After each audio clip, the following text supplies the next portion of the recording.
Alright, here's another episode of 45 Auto versus 357 Magnum in full-size handguns.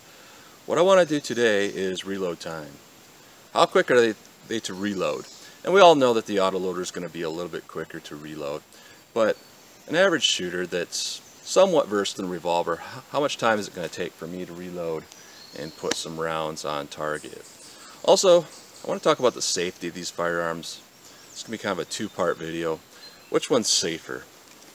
Now for the ammo, I'm going to be running the 6 Sauer Elite in both of these things. 6 Sauer Elite V-Crown, 45 Auto, and in the 357 Magnum. 6 rounds in the gun. I'm going to fire off 6 rounds, and when it runs dry and the slides back, I'm going to put another 6 rounds in it. See how long it takes to put 12 rounds on target, and we'll look at the target as well. And the other thing here is the 357 mag, also going to put downrange 12 rounds of the 6 Sauer V-Crown. Do a reload from a speed loader. Now this is kind of one of those things where some people do things differently here. When I reload an auto, I put out the spent magazine, and with my weak hand I'll put in another magazine. With the Revolver, on the other hand, what I typically do, and there's different methods for this, is I will switch to my weak hand, use my strong hand to reload from a speed loader, and then switch it. And I also don't tap the top of the ejector rod. I usually just use my thumb because I've never had an issue with stuck cases. So let's see how long it takes to put 12 rounds on target with a reload. Also, we'll take a little bit look at that accuracy. I'm going to be shooting from 5 yards, and we'll see what we get. So let's start with the 45 first. Right, to make this fair, I'm not going to be drawing from any holsters. I'm not going to be drawing my reload from any type of pouch. I'm going to have it right on the table in front of me because not all systems are created equally. Therefore, what I'm going to do, pull up the loaded gun, fire 6 rounds, run it dry, do a reload. See how quick it is, what kind of accuracy you get, and I'll do the same thing right off the table with the 357. So here we go with the 45. I'll do it as quick as I think I can hit center mass. So here we go.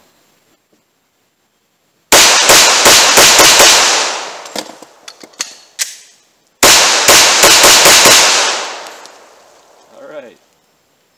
And it'll look pretty well centered mass from 5 yards. Now we know we're not going to get that kind of speed with the Revolver. However, how quick will it actually be?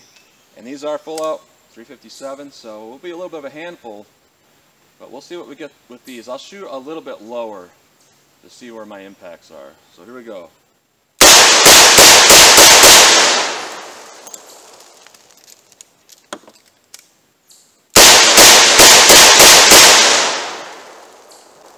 Alright, it looks like they're all on paper. And the groups are not significantly different from one another.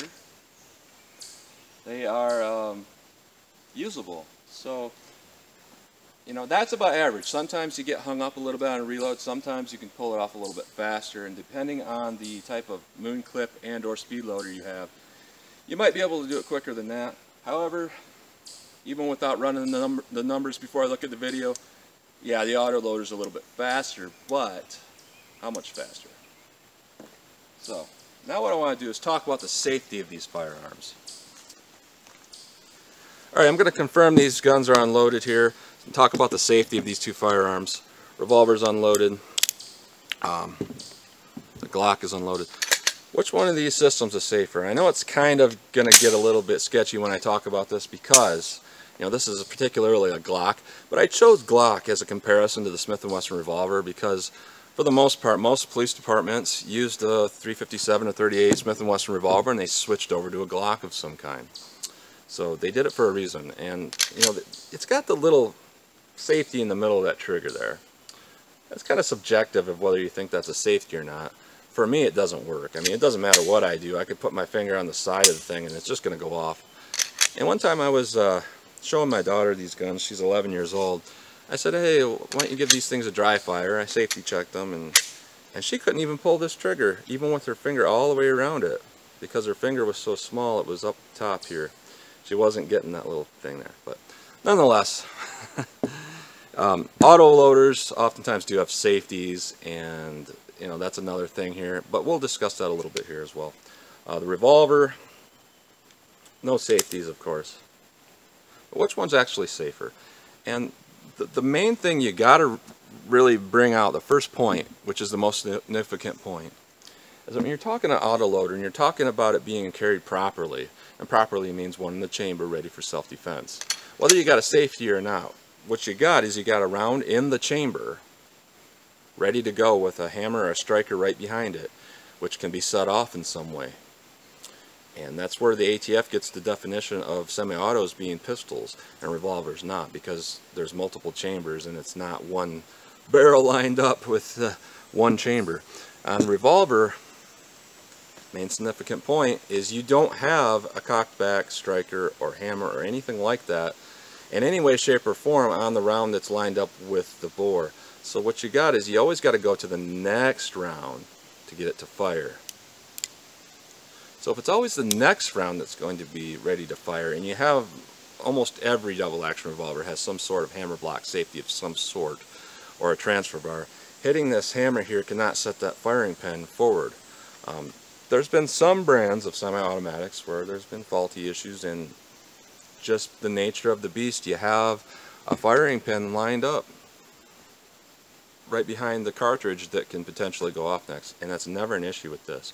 So overall safety, you know, I don't want to get too much into it because it's kind of subjective, like I was saying, but let's say if you have a Glock ready to go and it comes up out of your holster, it doesn't take much to pull that trigger. As where you got a revolver, and the main thing about a revolver is that if there's really any force on the cylinder at all, even just a little amount here, this will not turn. I cannot get that to turn even by barely squeezing it. A child could barely squeeze it and it will prevent it from rotating. So when you got it in the holster, not only is it not lined up with the next round ready to go, but you essentially, even if you had the trigger guard exposed, that's not going to turn. I can't turn that physically until it clears that leather. Then I can get it to start to rotate. That's something you're not going to have on the semi-automatic. So for me, you know, it's a no-brainer that this one's safer. I don't worry about it. I put it in here, and it's always in my mind that it's the next round. So it's almost 100% safe. The semi-auto, that drawback is you have that round in there, but the drawback, which actually turns into a positive, is that if you ever need to fire it very quickly, it's going to fire very well. So overall, I would say the revolver is simply safer, even though there's no manual safety. However, if you carry the semi-automatic appropriately, whether you got one with a safety or if you don't have one with a safety, if you have that trigger guard fully covered, and the main point you got to have here, the main thing you got to think about here, is if you start to drop your Glock, or if you start to drop any semi-automatic pistol, you should never reach for it. And this is how a lot of accidental shootings have happened. People reach for their guns as they're going down, finger right through, sets it off. I wouldn't suggest doing it with a revolver, but if you did, and this is clear, if you did happen to grab it when it was falling, there's no potential of that trigger going off. It's virtually impossible.